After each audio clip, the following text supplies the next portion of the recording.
Bonsoir à toutes et à tous et bienvenue pour cette nouvelle émission de Jardin de la Culture. On se retrouve cette semaine pour parler d'un film qui fait déjà beaucoup parler de lui. Il s'agit de la dernière production de Alexandre Arcadi, Comme les 5 doigts de la main. Alors évidemment au casting il y a entre autres Elbaz, LB, mais aussi Bruel et Delarive. Justement nous avons rencontré deux des acteurs qui étaient présents la semaine dernière pour présenter le film au public. Alors nous allons de suite commencer donc par un entretien de Patrick Bruel et Mathieu Delarive qui reviennent un petit peu sur leur film, sur les raisons de leur présence sur ce film, mais également parler aussi un petit peu de leur personnage. Bonjour à tous les deux, on va commencer par on va dire, la question la plus banale de la Terre. Si on devait un petit peu résumer le film, exercice un petit peu difficile, alors qui est-ce qui se lance? Mathieu? Oui, alors c'est juste l'histoire de 5 frères qui se retrouvent à devoir se démêler d'une situation un peu compliquée dans la mesure où l'un d'entre eux est poursuivi par la pègre et par la police, et donc la famille se réunit autour de lui et le défend, le protège et va résoudre ses problèmes. Pour revenir un petit peu sur le film à proprement parler, alors Patrick, c'était pas la première fois que vous faisiez un film avec Monsieur Arcadi, par contre Mathieu, oui pour le coup. Alors on va commencer par Patrick, alors le retour avec Alexandre Arcadi, c'était on va dire un petit peu un passage obligatoire? Non, il n'y a rien d'obligatoire dans ce métier, vous savez. Pas obligatoire, mais en tout cas quelque chose qui vous tenait à cœur? Non, ça me faisait plaisir de lire un scénario qui me donnait envie de retravailler avec Arcadi. On a fait 5 films ensemble, mais on ne les a pas fait l'un après l'autre. Ça a été espacé à chaque fois par beaucoup d'événements, d'aventures. Il y a des films d'Arcadi que je n'ai pas fait, il y en a qui ne m'a pas proposé, d'autres que je n'ai pas accepté. Voilà, pour mieux se retrouver en effet sur un projet qui nous tient vraiment à cœur, et qu'on a été heureux de mener à bout et aujourd'hui de défendre. Et justement, qu'est-ce qui vous a plu, vous particulièrement, à la lecture du scénario? Cette ambiance, ses frères, ses différents parcours, cette capacité à réagir dans l'adversité, à prendre conscience de l'importance de certains liens familiaux et de se grouper ensemble pour sortir d'une situation qui apparaît comme assez inextricable au début, finalement, par la force de la fraternité, de l'amour et l'inconscience aussi qui peut être en nous à ces moments-là. Voilà, on y va. Alors justement, donc Mathieu, on en revient à la question de tout à l'heure, le travail avec Alexandre Arcadi. Comment ça s'est passé pour vous? J'ai eu la chance d'être entouré d'acteurs, de partenaires formidables, non seulement formidables en tant que comédiens et dans leur jeu et professionnels, dans leur professionnalisme, et puis surtout dans leur humanité, dans leur générosité. C'est vrai que Patrick a été le grand frère de toute la distribution, il nous a pris sous son aile, et le cinéma c'est une histoire de groupe, c'est une aventure de groupe, et là le groupe était constitué dans l'histoire, mais aussi en dehors du film, et c'est ça qui moi m'a permis d'être confortable, parce qu'en plus de ça j'ai la chance, j'étais le petit frère, donc ils me protégeaient tous en tant que frère dans l'histoire, mais aussi sur le tournage, donc c'était assez agréable. Alors donc justement on en revient à, vous venez de le dire un petit peu à l'instant, on a l'impression à l'image de ce qu'on voit dans le film que quand même les acteurs étaient très proches et finalement auraient pu faire partie d'une même famille.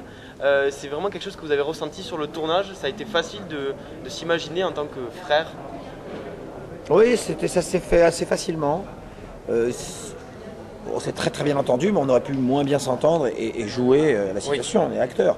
Mais en l'occurrence, on a eu de la chance parce qu'on s'est super bien entendu, c'était facile, c'était fluide. Et donc le rôle de grand frère? Ça marchait bien, je crois qu'ils m'ont accordé ce crédit. En tout cas, c'était pas gagné d'avance, mais ça s'est installé comme assez naturellement, donc c'était plutôt sympa. Alors justement, on va parler un petit peu de vos personnages respectifs. Donc le rôle du grand frère, avec ce personnage de restaurateur, c'est quelque chose qui pourrait vous correspondre? Oui, bien sûr, pourquoi pas. Tenir un restaurant, diriger un peu les gens, essayer d'optimiser son affaire, voilà, et à côté de ça, s'occuper de ses enfants, s'occuper de sa vie, s'occuper de sa famille, faire un peu attention à ce que tout le monde aille bien et à ce que tout le monde soit dans une harmonie. Oui, je pense que ça peut me ressembler, ça. Et le rôle du petit frère qui est pas forcément sûr de lui? Si, il est un petit peu glandeur, il joue au poker, il se laisse vivre, il court les filles, mais bon, il est protégé par les 4 autres. Non, mais il a un métier, il est joueur de poker professionnel. Alors oui, il a de temps en temps des revers de fortune, mais il a aussi ces valeurs familiales qui les réunit tous ensemble. Et quand ça commence à devenir compliqué pour l'un des siens, eh ben, il se réunit et effectivement, sous la houlette du grand frère, du rôle donc de Dan, interprété par Patrick, eh ben, on se retrouve, on se réunit, puis on a des valeurs communes qui nous animent et on est indestructible parce qu'on est ensemble. Justement, donc pour conclure cette interview, si les gens devaient garder un message principal du film, vous souhaiteriez qu'ils gardent quoi comme message? Le message, c'est un peu lourd, on n'est pas là pour envoyer un message, mais en tout cas, on sait une chose, c'est que les gens qui sortent de cette salle sont à la fois très émus et très touchés par l'histoire, et à la fois se sont beaucoup amusés, parce qu'il y a toute une partie où on rit beaucoup et une partie où en effet on est interpellé par une situation. Qu'est-ce qu'on ferait à leur place? C'est toujours bien au cinéma de se dire qu'est-ce que je ferais à leur place, et ça on se le demande pendant tout le film. Et l'aspect immersion dans le milieu juif, Immersion dans le milieu juif. Oui. On n'a pas besoin de faire d'immersion dans le milieu juif. Le film se passe en effet dans une famille juive, mais ça pourrait être une autre famille. Ça pourrait être une famille italienne, ça pourrait être une famille. Non, mais on a l'impression que c'est pas non plus forcément des clichés qu'il y a dans le film. Ça reste quand même très très réel. Ouais, il n'y a pas de clichés parce qu'il y a surtout des positions différentes par rapport au judaïsme justement. Dans la même famille, il peut y avoir comme dans toutes les familles un des gars qui est très religieux, l'autre qui refuse totalement toute idéologie religieuse, un autre qui s'en fout un peu et qui fait ce que son grand frère lui dit, et Dan on sent qu'il fait plaisir à sa mère pour faire les grandes fêtes, mais bon, c'est pas très important pour lui. Ah, donc après avoir été du côté des acteurs, on va passer maintenant de l'autre côté de la caméra, et c'est Alexandre Arcadi, le réalisateur du film, qui va nous faire un petit topo sur la jeunesse du film, mais aussi exclusivité pour le coup. On va parler aussi de son prochain projet, vous allez le découvrir, c'est parti. Alors bonjour Alexandre, on va commencer par dire un petit mot quand même du film. Alors on a eu un petit mot de la part de Patrick et de Mathieu. Alors si vous deviez un petit peu expliquer la grosse synopsis en très large du film, quel serait un petit peu ce que vous diriez aux gens? Ouais, c'est une comédie familiale qui bascule dans le drame et dans le polar. On y rit, on est ému, on est touché, et on frémit. Voilà, c'est les ingrédients d'un film, j'allais dire populaire, mais dans le bon sens. Moi, ce que j'ai voulu raconter, c'est l'histoire d'une fratrie de 5 garçons. Il y en a 4 d'entre eux, je ne sais pas s'ils vous ont décrit un petit peu la situation, 4 d'entre eux qui sont dans un quotidien tout à fait banal. Hein. Restaurateur, Patrick Bruel, Pascal Elbé, pharmacien, Eric Caravaca, prof de philo, et Mathieu Delarive, joueur de poker. Ça, c'est le clin d'œil. Et ils entourent avec amour et avec passion leur maman, Françoise Fabian. Et débarque le 5e, celui qui a disparu depuis 6 ans et qui arrive blessé auprès des siens en leur demandant de l'aider plutôt. Ah oui. Et il est porteur d'un secret, il est porteur de quelque chose de fort qu'il va réussir à dévoiler, et ensemble ils vont affronter l'adversité. Voilà, c'est à la fois... comment expliquer ça? C'est un film sur une famille banale qui se retrouve confrontée à l'impossible. Alors justement, on va parler un petit peu de l'idée qui a connu un petit peu l'écriture de ce film. Je crois que ça part d'une anecdote très simple. Vous retombez sur une photo d'enfance. Oui. Vous pouvez nous en dire un petit mot? Oui, bon, c'est pas innocent. Ce film n'est pas innocent dans le sens... en retombant sur cette photo, évidemment, c'est un raccourci que je fais pour dire que depuis longtemps, j'avais envie de raconter, de faire un film sur une fratrie de 5 garçons.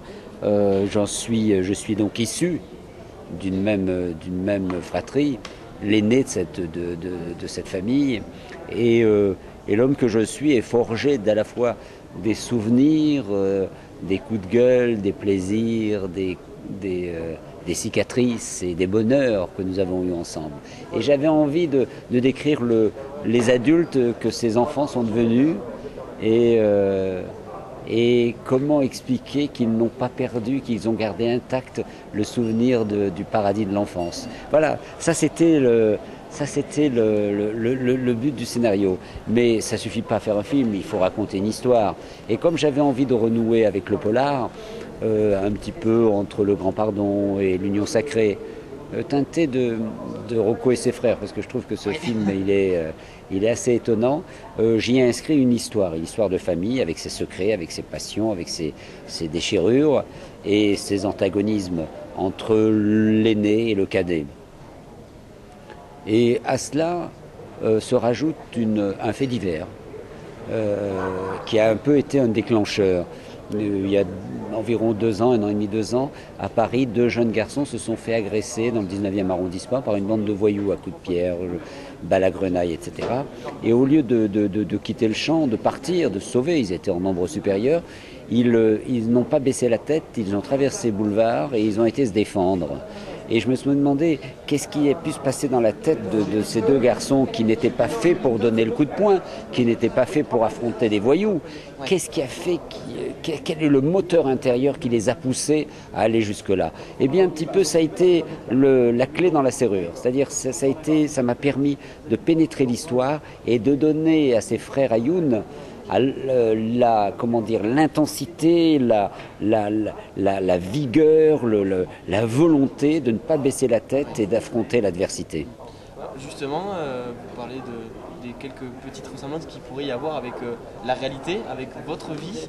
Alors, justement, Patrick Borel semblerait être celui qui vous représente. Oui, absolument. Content de... Vous trouvez qu'il vous représente bien ou pas? Moi, avec Patrick, c'est une histoire ancienne. C'est notre 5e film. Comme les 5 doigts de la main, notre 5e film, il y a une correspondance dans les titres. Mais depuis toujours, dès notre premier film que nous avons fait ensemble, Le coup de Sirocco, lui c'était son premier film en tant qu'acteur, moi en tant que metteur en scène, je lui ai passé le relais. Il a interprété le rôle qui était le mien dans la réalité. Et il en a fait un rôle de fiction. Pour avoir les mêmes traits de caractère, son personnage que vous. Et voilà, et souvent, dans tous les films qu'on a fait ensemble, je lui ai passé le relais. J'avais envie que ce soit lui qui me représente dans des situations données, dans des situations précises, comme dans le cas ou comme dans l'Union sacrée. Donc c'était tout à fait normal, légitime, volontariste de ma part, d'écrire pour lui ce personnage. Bon, une dernière chose, pour conclure, on va laisser l'intrigue, les gens la découvrir au fur et à mesure du film, on ne va pas raconter la fin, surtout pas. Oui. Sur le prochain film, est-ce que vous avez déjà une idée, un thème conducteur ou... Oui, non, mais bien, de façon très évidente. J'ai acquis les droits d'adaptation cinématographique du magnifique roman de Yasmina Khadra, Ce que le jour doit à la nuit. Et j'invite les téléspectateurs à lire ce livre s'ils ne l'ont pas fait. Ça a été un best-seller, c'est un best-seller. Et je vais m'engager je vais aller même plus loin. Si vous achetez ce livre et qu'il ne vous plaît pas, je vous le rembourse. C'est tellement extraordinaire. Et ce livre va être adapté au cinéma et à la télévision. C'est une saga, c'est notre Autant n'emporte le vent. Ça sera la première fois que vous n'écrivez pas, à proprement parler, de l'histoire? Non, il m'est arrivé d'adapter des romans. K est une adaptation d'un roman. Le coup de Sirocco est une adaptation du roman de Daniel Saint-Amand. Et Hold Up, d'autres films qui m'échappent. Oui, Entre chien et loup aussi, c'était adapté d'un roman. Non, l'écriture du scénario étant une chose, mais quelquefois on s'inspire soit d'un fait divers, soit d'une réalité, soit d'un bouquin dans lequel on y met aussi des choses personnelles. Bon, dernière chose, si on devait garder un message de ce film, alors ce serait quoi? C'est peut-être de faire pour mieux comprendre comment pourrait fonctionner une famille juive, c'est de comprendre comment une famille pourrait s'unir de seul coup alors que... Non, c'est un film sur l'amour, au fond. Une spectatrice à Toulouse, après la projection du film, a eu cette phrase magnifique. Vous nous avez permis de vous suivre dans cette histoire, on a été ému, tendu, on est monté sur ce manège, on a tourné, on en ressort pas tout à fait la même, me disait-elle, mais ce qu'il ressort et ce qu'il en reste vraiment, c'est l'amour qu'il y a entre ses frères, l'amour qu'il y a de ses enfants pour leur mère, l'amour qu'il y a dans le film lui-même. Effectivement, à la fin, ça termine par... On voit toute cette famille qui est très unie. Merci en tout cas et puis bonne continuation. Voilà, c'était donc Les Jardins de la Culture consacré au film Les 5 doigts de la main qui, on le rappelle, sort en salle le mercredi 28 avril, donc à découvrir très rapidement dans vos salles. Quant à nous, on se retrouve dès la semaine prochaine pour un nouveau numéro. Au revoir.